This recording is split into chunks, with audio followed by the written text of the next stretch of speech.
And welcome into a Wednesday edition of Philly Voice Sports Bets. Harry Mays, Devin Caney, and Eitan Shander with you. And boy, we have to look back at a loss. We're not used to this. When was the last time the Eagles lost a football game? Over 300 days, right? Yeah, it was in January last year, right? In the playoffs. So it's been a long, long time. There's no more talk of 17-0, and Larry Zonka was having champagne late Monday night. No, he wasn't. Was he really? Yes, he was. Actually, I sent a tweet to one of my buddies who was like puking at the thought of it. So I had to tell him that it actually did happen because the 72 Dolphins undefeated season remains intact. But there were bets to be had. I know that, I was on the over, and I was very pleased with the way that game got started with a couple of touchdowns in the first quarter. I think there was 21 points scored. Wasn't it 14-7 after the first quarter? So it got off to a good start, and the Eagles looked really good early, and then something went terribly, terribly wrong. They went away from the running game. But at the same time, when the most interesting talk you can have around the Eagles is should they go 17-0 or win a Super Bowl, or just it was getting a little ridiculous. So I think in a way this loss was overdue. They didn't have to lose the way that they did, though. They didn't have to do that. They took it a step farther, and they're like, "Oh, you guys want a loss? Well, here you go. Here you go." Yeah. It's crazy to see the link that silent for a whole second half of football, isn't it? Yeah. Well, people were booing too, so take that for what it's worth. But I mean, look, we had here at very least on Monday a couple of times over Washington plus 11. I don't know why, looking at how things have played out this year, why anybody would take a double-digit favorite. And I know we'll get to Baltimore coming up, or at the very least not tease a double-digit favorite. So I'm sure a lot of people just took an L overall because they thought, oh, the Eagles are a great teaser piece. Right. If anything, you would tease the double-digit favorites up now because you stand an even better chance of that. The one that, I mean, look, we talked about the Jalen Hurts interception. It was just a matter of time for that, right? So that was nice to get that one in there.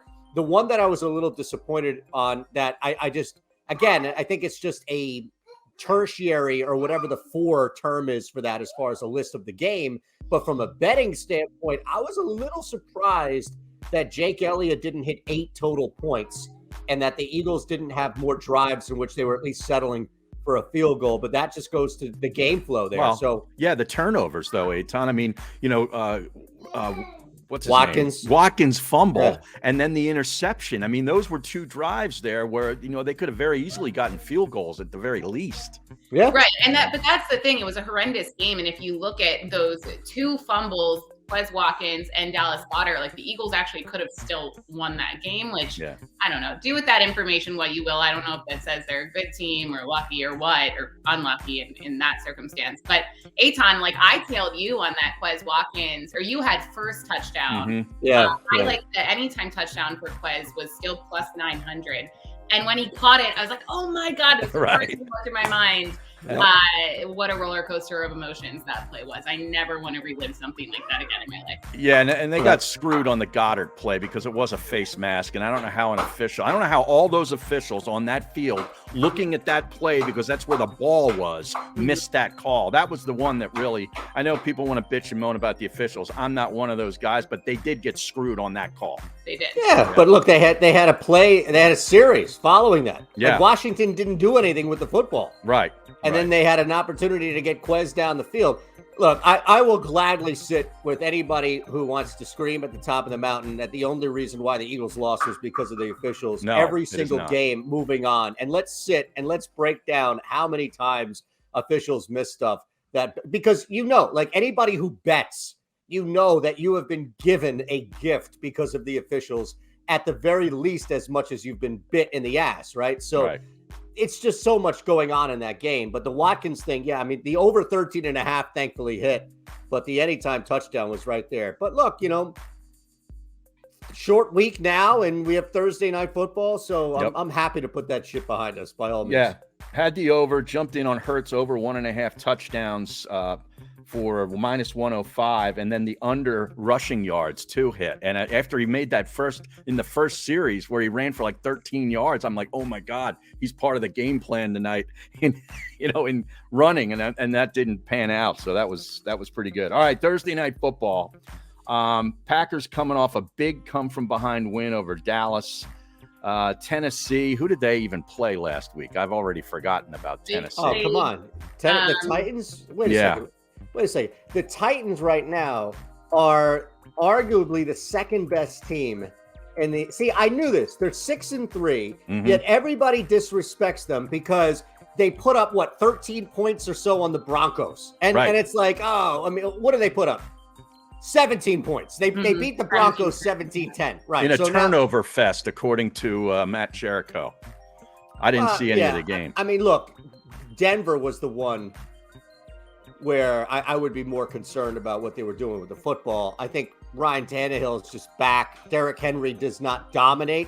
Like, the Titans need to put up 30 points, and Derrick Henry needs to rush for 200 yards and 3 touchdowns in order for them to get any type of respect in the betting market. Well, right. I mean, I'm all over them on Thursday night. Okay. All over them. Okay. I can tell you on that. But I mean, Devin confused them for the Texans, and so did Matt Jericho. They get forgotten about, period. I'm telling you. That whole market gets forgotten about. I know you lived there for a couple of years, but man, we forget about them in the Northeast. Well, look, Peyton Manning was long gone, outside of Rocky Top. So there wasn't much going on. I was there when Vince Young and Kerry Collins were splitting snaps. And I'll never forget it. Jeff Fisher, who's actually a really good coach in like certain things that he did, not on the field, but like with the media and stuff.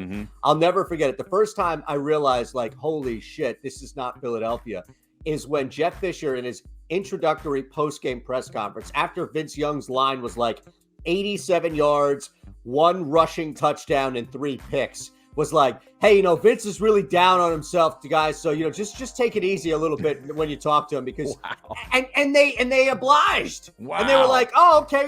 Hey, Vince, coach said you're feeling down. I was like, wow. That's right up there with Andy Reid telling the media to relax and enjoy the win, man. And then the media actually relaxing and enjoying the win, which didn't happen, as we know. Derrick Henry over 99 yards rushing is minus 120. Your thoughts on that? I got to figure he goes over because he is the offense, even though Tannehill's back now. But Montgomery for the Bears and Pollard for Dallas went well over 100 yards. Versus this Green Bay defense. So I'm kind of interested in that. All right, let's see what we can do here, because I think you can get to a healthy ladder. I was looking at this earlier. Right away, I think the play, though, is 100 yards, right? Because you said, what's the total? 99. Yeah, so we get to 100 at minus 114. That's a full unit bet. 110, I think, at plus 130 becomes a full unit bet. Now you start to place a half a unit maybe, or a quarter, because you went 2 full units on him at 125 plus, and then you put a quarter unit on him getting to 150. I think, honestly, you have to ladder him. You have to. This. The Packers are one of the worst rushing defenses across the NFL, so you're on to something here, but I think you push it. Now, even if you wanted to start at 90 and build a 5-rung ladder, I'm okay with that. 90, 100, 110, 125, 150. Okay. I'm all about that. So Derrick Henry also, the Broncos, like, even though the Titans won, I was about to call them the Texans again. Even though the Titans won, now it's in my head. He only had 53 rushing yards. So I feel like he's going to come out and want to be aggressive and want to get a lot of yardage, a lot of points against the Packers. So I support any and all Derrick Henry props in this one. And here's the other thing. Denver's got a good run defense too. This team will never go away from the run like other teams might. They can't. It's what they do. It's how they win if they do win. And like you said, they're 6-3, so they're a pretty good football team. They're not even using their backup, right? Like Hilliard, I don't even think Hilliard was out there, if anything. So, like, think of that. They're going up. Yeah, Hilliard had 1 run for 2 yards. So they're not even and that's the point, I think. And they don't have to worry about it this much because they're going up against a far inferior defense. But they're not even going to anybody else when Derrick Henry struggles. Right. So if you have a Derrick Henry bet and you need 2 possessions left and it's the 4th quarter and they're down by a touchdown, you're fine. Right. All right, what about this? Ryan Tannehill making his return, over a half an interception at only -105. I think he's good for at least one. Yeah, I mean, look, the Packers secondary, I think, is the problem here. But are they going to get to Tannehill? And like, I don't hate. I'm just trying to talk through it, Harry. I don't hate the play, but I'm just trying to talk through it. Like, I don't think Tannehill is going to be in a situation like he threw the ball 36 times last week. Like, that's insane. You can't ask him. Now, granted, the defense is going to stop Derrick Henry. But here's the thing. I don't know if he's throwing enough because we all love Derrick Henry to run. I'm going to have to look at that. What about... So now I'm looking at, like, if you put together a same game parlay on the Packers side of things, who, like, do you think that they're going to run the ball out like they did with, Aaron Jones and yeah. Or do we think that maybe he'll put it in the air more against his Titans defense? So the two that I hit, and it's the same one. It's an anytime, and it's a 2+ in the event. Like $10 wins 500 or 750, depends on who. But the one guy that I was targeting for both an anytime and for 2 is their backup tight end, Josiah DeGuara. You know who this guy is? Josiah DeGuara. Yeah, exactly. LaGuardia? What the hell? Right, LaGuardia. So, this guy here is he's getting a ton of snaps. And despite having Robert Tonyan out there, who is a crowd favorite and a guy that Rodgers definitely... He only has one TD, though, Tonyan, for the season. Exactly. Yeah. He only has one TD. Mercedes Lewis is kind of hovering.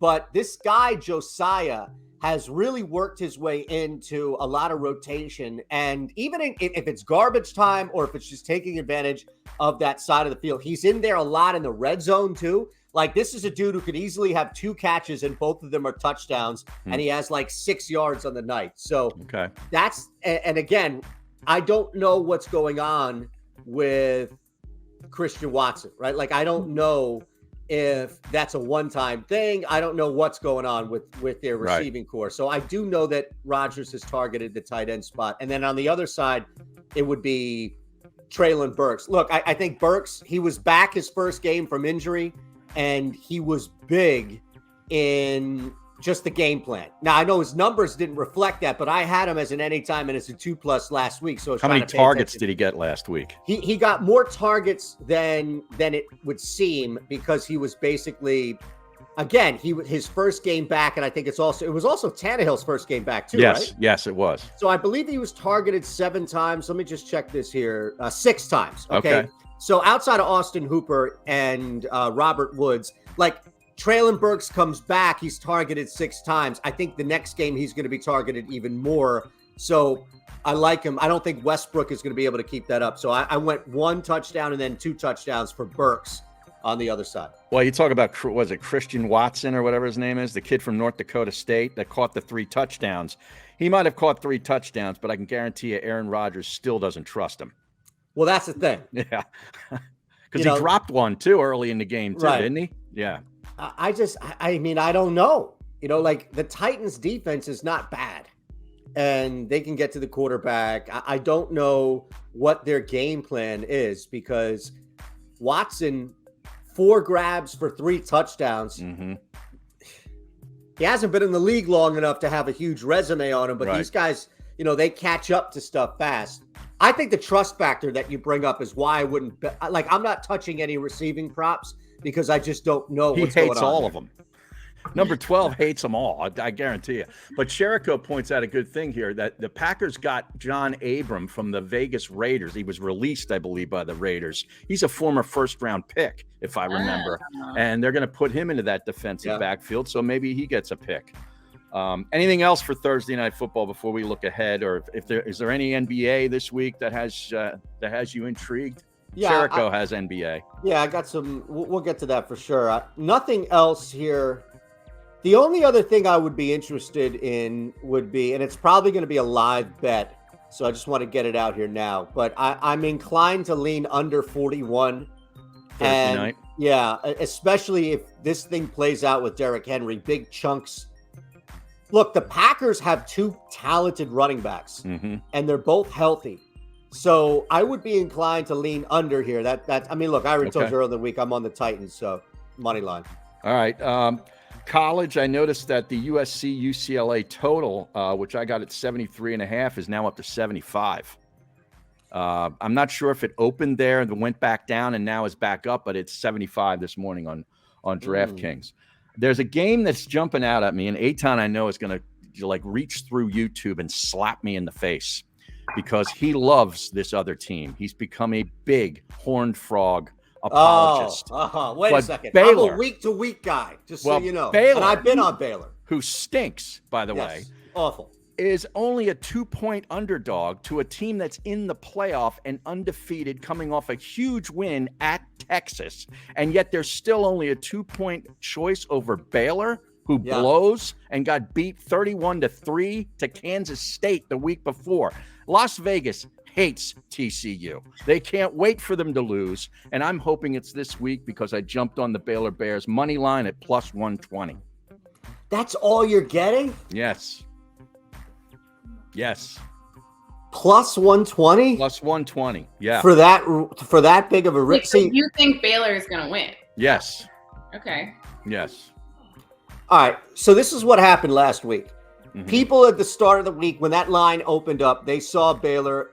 They saw TCU disrespected on that 7.5 point underdog. Absolutely. I think they were. Absolutely. Right? So they jumped on that. And then all of a sudden, the rest of the country, because they were probably too busy arguing about something that didn't even impact them, woke up and realized, hold on a second.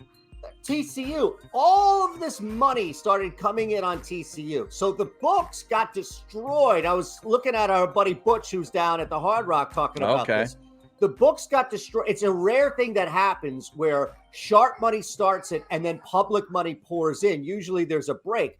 So the books got beat 2 times over on TCU last week. And I imagine they got beat bad because public, they don't know what they're doing. And they just say, here, take my money, take my money. When they hit, it's usually a pretty big payout. So my theory here, and you can take this for what it's worth, is the short line is designed to trap people into betting TCU because, oh my God, they got hit last weekend. So I imagine, and I'm going to wait. I'm not playing this game until I absolutely have to, maybe 2 minutes before kick. Yeah. I want to wait until the non-Harry Mazes of the world do my work for me and move this line even more. Now, keep in mind, so you're thinking it goes to 3.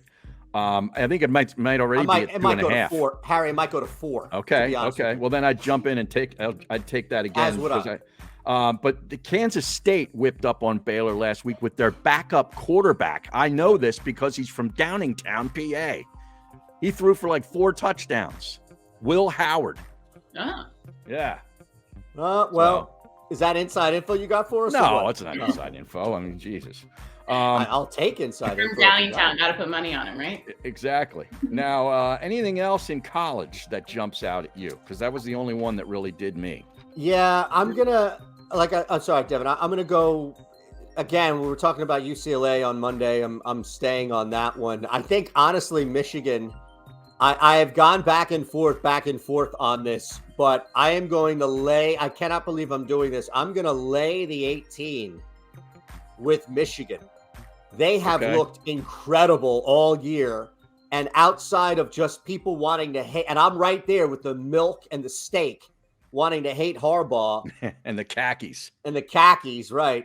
I mean, this team is dominant. So I think Illinois, at the start of the year, we were talking about Illinois. I get their defense, Big Ten. I said they'd go to a bowl, and they're going to a bowl. Which they will, right. Yeah. But, speaking of which, Chase Brown had a little Derrick Henry moment last week where he was held below 100, I think for the first time all year, right? I think you're right, yeah. So you can expect Chase Brown to be like the King Derrick Henry this week. They've lost 2 in a row, haven't they? Illinois? The Illini, yeah. I'm loving it. Okay. I'm loving it. Beautiful. That would be my one to look at here. All right, here's another one, and in the NFL that jumped out at me. Oh, by the way, Indianapolis is 6-1 in their last 7 ATS when facing the Eagles. Just to throw that out there.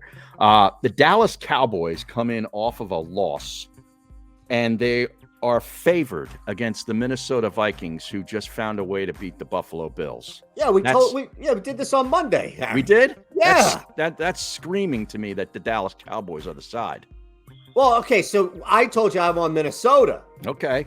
So now we're on opposite All ends right. here. I'm taking Dallas. Look, I think there's no way Dallas recovers from that type of loss. Oh, you think that they're going to just go into the tank now? I agree with Eitan. I feel like that loss. No, you want it to happen. That's what you're telling me. You want the Dallas Cowboys to go into the tank. Wait a second. We both do, Harry. But let me just say this. All right, the human element of that loss. They talked about it all week. All right, Mike McCarthy had that circled. I took the bait. I fell for it. I waited till it dropped to 4, and I jumped on Dallas, thinking that. So now, like, you can't trust them. If they tell you, oh, yeah, we're getting up for this game, how can you trust them? There was no bigger game to get up for than the revenge game for your coach, and you let that pudge down in Dallas. So I'm done. Pudge. Whatever he is. He doesn't look as much of a pudge anymore since he shaved the beard. Have you noticed that? Yeah, that's the opposite for me. As soon as I shave my beard, it's like I've added. I know, me too. So that's why we have beards. Exactly. Thank you very much. All right, that's all I've got thus far. I'll pick up some more on Friday. Yeah, Friday's going to be a little bit deeper on the NFL for sure. I do think there's one area that I'm going to go in the NBA tonight. I know Cherico's going to leave us with one or two, but I think you can. The one play that I really like tonight is Karl Anthony Towns over, let me make sure it's still there, 21.5 points, taking on the Orlando Magic. Honestly, I don't know if Banchero is playing tonight, but Cat has really moved into this stretch spot with Rudy Gobert there. He's going to knock down a couple of threes. Orlando loves it when you take some threes, so I wouldn't be shocked if Cat 6 or 7 attempts from 3 tonight alone. Wow. Yeah, 21.5 I think is a good number to get to, so I'm over that tonight. That's my NBA play. All right, I got 2 NBA plays. The first one I'm going with is Shai Gilgeous-Alexander. You love him. He's making me money. SGA. He's making me money. I can't be mad at him. He's on somewhat of an MVP run right now. Wow. Over the last 5 games, he would be. Wow. Yeah. Oklahoma City with an MVP. Listen, bro. Well, they're scoring like $150 a game, and they're losing though. That's the difference. Yeah, but he is averaging 43.2 when it comes to this Wow. points, rebounds, and assist line over his last 5 games. So the line is sitting at 39.5, and I'm really comfortable taking that over for minus 102. Wow. I can't be mad at that at all. Look, if SGA. you're going that way, let me just throw this in here real quick. If you're going that way, which I think is a smart look here with SGA's PRA, then I would immediately look at correlating a fade of probably Josh Giddey's points. Right? Like, I think if you look at somebody like SGA, the fade may be because you're probably going to get like minus 105 to go under. Let's see. Yep. PointsBet has 15.5 under at minus 105 for Giddey. So I love your play there. And I think that will correlate with somebody else just not scoring as much. Yeah, he loves taking on the volume in that offense. So especially against the Wizards, who are actually playing somewhat competitive as of late. Oh, Wizards are shooting the lights out, man. I think that's a good matchup for him. And then my second pick is my New York Knicks under 111.5 team total tonight up against the Nuggets. This is the second game of a 5-game road stretch. And this is actually what they call the hardest stretch in the NBA, going from Utah to Denver overnight in a back-to-back. You look at the Knicks' last 3 games in terms of team total, and they put up 121 on Detroit, 135 on Oklahoma City, 2 bad defenses. So, like, I'm expecting some inflation there. And then when they finally play a decent defense in Utah, they put up 111. So I feel comfortable tonight on a back-to-back. RJ Barrett is sick too. They said he has flu-like symptoms, so he's questionable. I feel comfortable taking minus 111.5 or under 111.5 for minus 102. You know what that symptom is?